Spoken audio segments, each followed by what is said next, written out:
할렐루야. 추석 명절 여러분 잘 보내셨습니까? 가족들과 또 친지들과 행복한 시간이셨을 줄 믿습니다.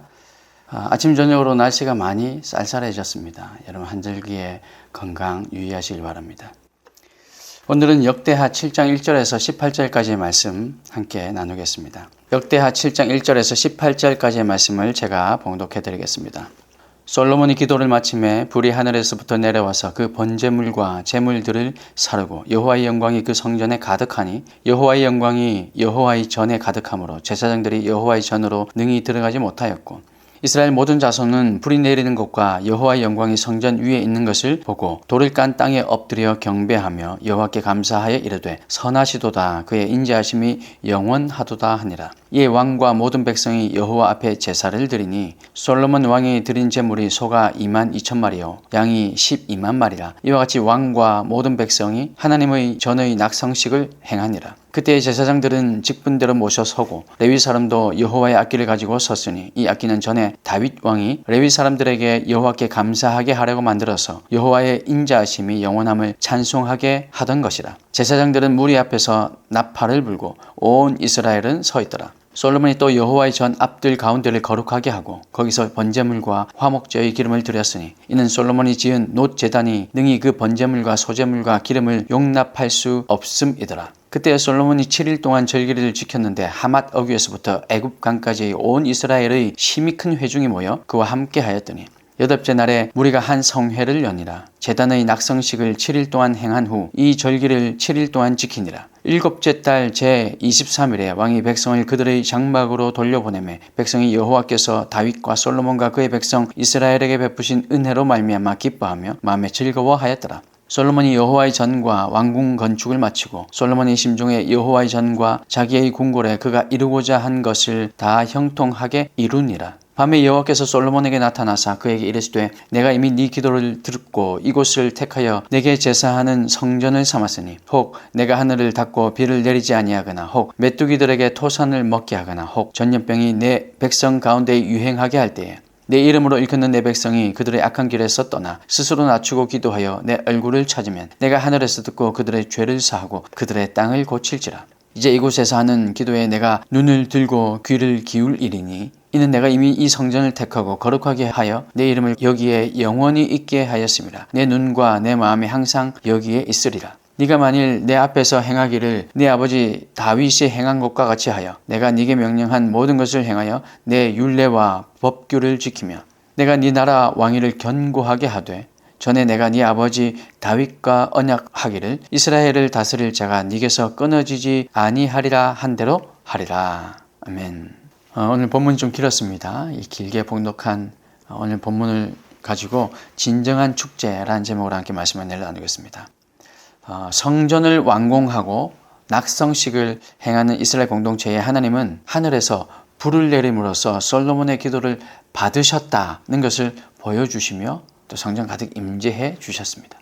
이스라엘 공동체는 하나님 앞에서 7일간 절기를 지키면서 거룩한 기쁨을 누렸습니다. 하나님은 솔로몬의 이 기도에 약속의 말씀으로 응답하십니다. 이것이 오늘 읽었던 이 본문을 간단하게 요약해본 얘기입니다. 먼저 1절 말씀을 보면 솔로몬이 기도를 마침에 불이 하늘에서 내려와서 그 번제물과 제물들을 사르고 여호와의 영광이 그 성전에 가득하니 라고 기록하고 있습니다. 솔로몬이 기도를 마치자마자 하늘에서 불이 내려와서 이 번제물을 태웠습니다. 이러한 초자연적인 현상은 하나님이 그들의 제사를 받으시고 솔로몬의 기도를 들으신다는 증표인 것입니다. 하나님의 영광이 나타난 것에 대해 고무된 백성들, 즉 힘이 나도록 아주 격려받은 이 백성들은 엎드려 경배하며 하나님의 인자하심을 찬양합니다. 솔로몬과 온 백성들은 번제물을 드리고 찬양하며 하나님의 임재로 충만한 예배를 만끽합니다. 하나님은 우리의 예배를 기쁘게 받으시고 예배하는 자에게 하나님의 영광의 임재를 경험하게 하며 예배자의 그 참 기쁨을 누리게 하십니다. 예배의 기쁨과 감격은 하나님 백성만이 누릴 수 있는 특권이라고 얘기할 수 있는 거죠. 사랑하는 성도 여러분, 살아있는 예배는 하나님의 음성을 듣고 하나님을 경험하는 예배입니다. 우리가 일방적으로 하나님께 무언가를 하고 어떤 의식을 치르고 마치는 것이 아니라 교통이 있어야 된다는 거죠.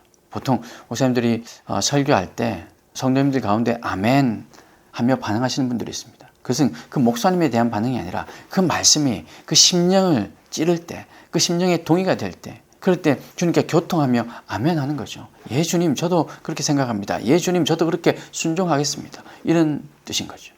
이런 교통이 우리 가운데 있어야 됩니다. 하나님께 감사와 찬양을 올려드리고 하나님은 우리에게 말씀과 은혜를 부어주시는 것, 이것이 바로 살아있는 예배인 것입니다. 그래서 여러분, 진정한 축제가 있는 곳에는 예배가 살아있다는 것 여러분 믿으시기 바랍니다. 오늘날 실제로 불이 떨어지는 것, 그것을 경험하기는 쉽지 않겠죠. 여기 만약에 예배를 드리고 있는 이곳에 불이 떨어진다고 생각해 보십시오. 큰일 날 일이죠. 119가 출동하고 난리가 나겠죠.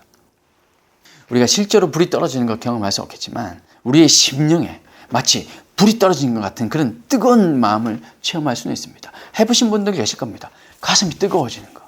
여러분, 이것은 하나님과 관계없이, 우리 이 은혜와 관계없이 우리가 살다 보면요, 어떤 일, 내가 정말 열정이 일어나는 그런 일을 경험해도 이런 감정을 느낄 수 있는데요, 하나님께서 우리 마음에 은혜를 주실 때도 우리 동일하게, 아니 그것과 비슷한 그런 뜨거운 마음, 이 주체할 수 없는 그런 마음, 이건 경험해 보신 분들만 아마 아실 겁니다. 이런 것들 체험할 수 있는 거죠. 그래서 우리는 흔히 불 받았다 이렇게 표현하기도 합니다. 그 불이 우리의 영혼을 정결케 합니다. 우리의 죄악을 태웁니다. 우리의 불의한 모든 것들, 우리의 죄악들을 다 태워버리고 그 뜨거움으로 주님 앞에 나가죠. 그래서 때는 두렵기도 합니다. 이 뜨거움이 내 속에 들어왔기 때문에 두렵기도 합니다. 그리고 기대가 되기도 하죠. 하나님의 임재를 체험하는 순간입니다. 여러분, 이런 임재를 여러분도 체험하시기를 주님의 이름으로 축복합니다. 하나님께서 함께 하시는 예배에 참 기쁨이 있는 이런 삶, 이것이 바로 진정한 축제의 삶이 될 것입니다. 이런 체험이 저와 여러분의 삶 가운데, 특히 예배의 삶에 충만하시기를 소망합니다. 현실적으로 모든 예배마다 이런 경험을 할 수는 없다 할지라도 이미 우리의 기억에서 잊혀질 만큼 오랫동안 이런 경험이 없는 그런 안타까운 일은 우리 삶 가운데 없었으면 좋겠습니다. 문득 아니 지난주는 내가 좀 예배 가운데 좀 냉랭했지만 그러나 오늘 또 하나님께서 임재해 주셔서 내 마음이 뜨거워지는구나. 지난달은 조금 냉랭했던 것 같은데 그래도 이번 달이 다시 회복되었군. 적어도 작년에는 좀 힘들었지만 올해는 또 그렇지 않고, 이런 은혜가 우리 가운데 있기를 원합니다. 도대체 아무리 기억해 보려고 해도 언제 나에게 뜨거움이 있었지? 여러분, 이것이 얼마나 안타까운 일입니까?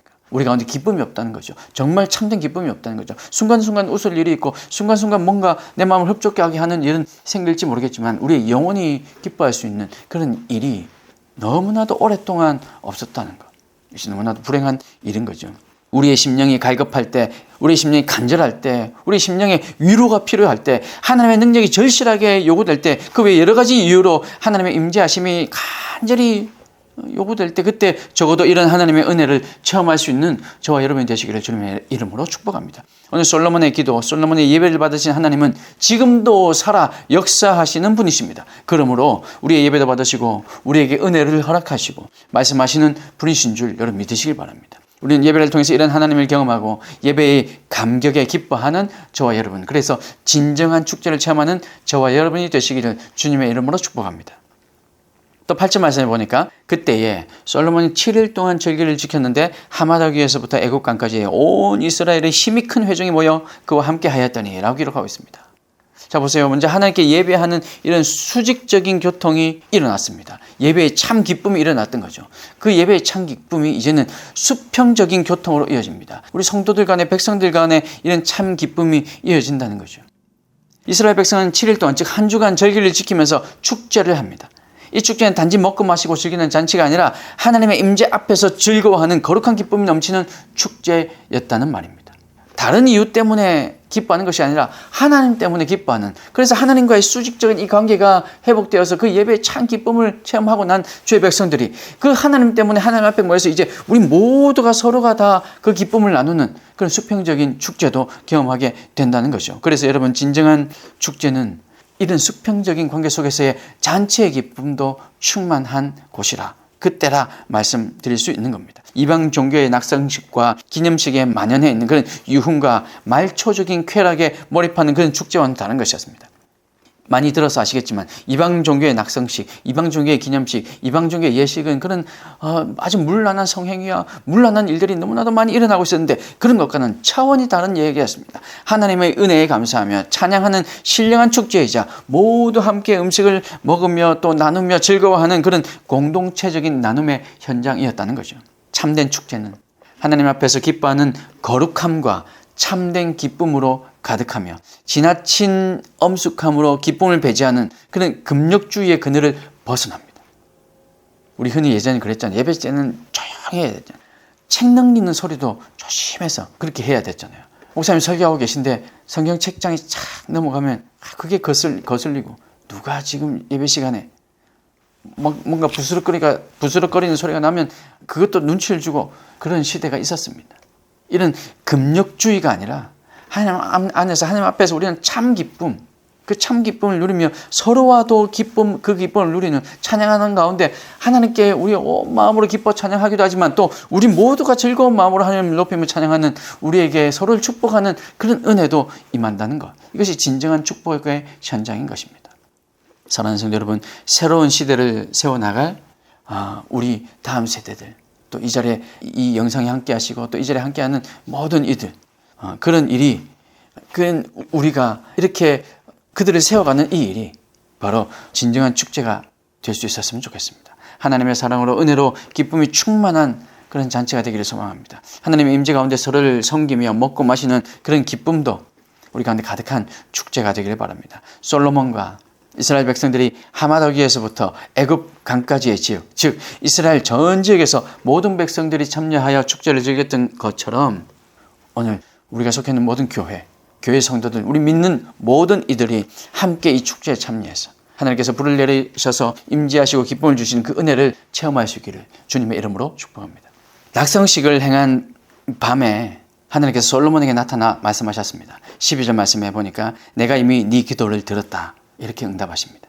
그리고 14절 말씀에서는 보니까 재앙과 시련이 있을 때 내 백성이 겸비하여 하나님의 얼굴을 구하면 하나님이 들으시고 죄를 용서하시며 이 땅을 고쳐주시겠다, 이렇게 약속하셨습니다. 7장 14절의 말씀은 우리가 기도할 때 붙드는 말씀 중에 하나죠. 내 이름으로 일컫는 내 백성이 그들의 악한 길에서 떠나 스스로 낮추고 기도하여 내 얼굴을 찾으면 내가 하늘에서 듣고 그들의 죄를 사하고 그들의 땅을 고칠지라. 우리는 이 말씀 붙들고 기도합니다. 악한 길에서 떠나고 낮추고 기도하여 하나님의 얼굴을 찾으라고 기록되어 있는데, 사실 이 말씀의 원문의 순서는 이렇습니다. 먼저 낮추고 그리고 기도하여 하나님의 얼굴을 구하고 그리고 마지막으로 악한 길에서 떠난다, 이렇게 기록되어 있습니다. 하나님은 우리가 죄 용서를 받으려면 스스로 먼저 낮추어야 한다 말씀하십니다. 이 말씀은 자신의 판단과 욕심을 버리고 내가 생각하기에는 분명히 이런데요 라는 것들 다 버리고 하나님의 권위에 복종하라는 얘기입니다.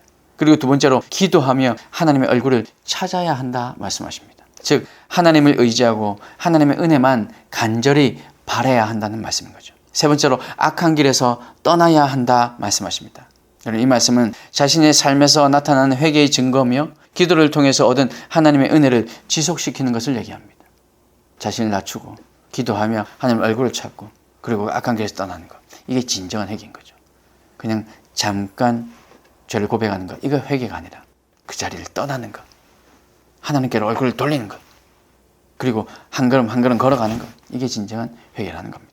백성들이 이와 같이 회개하고 기도하면 하나님께서는 두 단계로 응답하시는데 먼저 죄를 사하시고, 우리가 이렇게 간절히 진심으로 기도하고 회개하면, 회개해서 완전 돌아가는 그 회개를 하면 하나님께서 우리의 죄를 사하십니다. 그리고 그 다음 그들의 삶의 터전인 땅을 고쳐주신다 말씀하십니다. 이는 마치 예수님께서 중풍병자를 고쳐주시면서 그의 죄도 용서하신 것과 같은 맥락입니다. 땅을 고친다는 것은 먼저 척박한 토지를 소생시킨다는 뜻이죠. 그리고 이스라엘 모든 영토의 치유와 회복의 복이 임하여 안녕과 풍요로움을 주신다는 약속입니다. 더 나아가 18절 말씀을 보면 내가 네 나라 왕위를 견고하게 하되 전에 내가 네 아버지 다윗과 언약하기를 이스라엘을 다스릴 자가 네게서 끊어지지 아니하리라 한 대로 하리라, 이렇게 말씀하시죠. 하나님의 율법을 따라 행할 때 다윗의 왕위가 끊어지지 않는다고 보증해주고 계십니다. 사랑하는 성도 여러분, 진정한 축제는요 먼저 살아있는 예배죠. 하나님께서 임재하시는 예배를 통해서 기쁨을 회복하고 그 은혜를 이웃과 함께 나누는 그런 진정한 축제, 살아있는 예배를 누리는, 그 특권을 누리는 것이 바로 진정 축제입니다. 그리고 더 깊은 예배로 나아가서 스스로 낮추고 하나님의 얼굴을 구하고 악한 길에서 떠나서 그 회개의 길로 갈 때, 그때 주님께서 우리의 죄를 사하시고 우리의 땅을 고쳐주신다. 우리를 회복시키시고 우리에게 평안을 허락해 주시고 우리에게 안녕을 허락해 주신다. 여러분, 이 사실을 믿으시길 바랍니다. 여러분, 이번 한 주 우리의 삶에 예배의 감격이 그렇게 충만하여서 그 은혜를 우리 모든 이웃들과 함께 나눌 수 있기를 바랍니다. 그리고 더 깊은 예배까지 나아가서 하나님의 마음에 합당한 회개가 일어나는 복된 한 주. 그래서 하나님께서 우리의 죄를 사하시고 우리의 땅을 고치시는 그런 놀라운 은혜가 저와 여러분의 삶 가운데 충만하시기를 주님의 이름으로 축복합니다. 기도하겠습니다.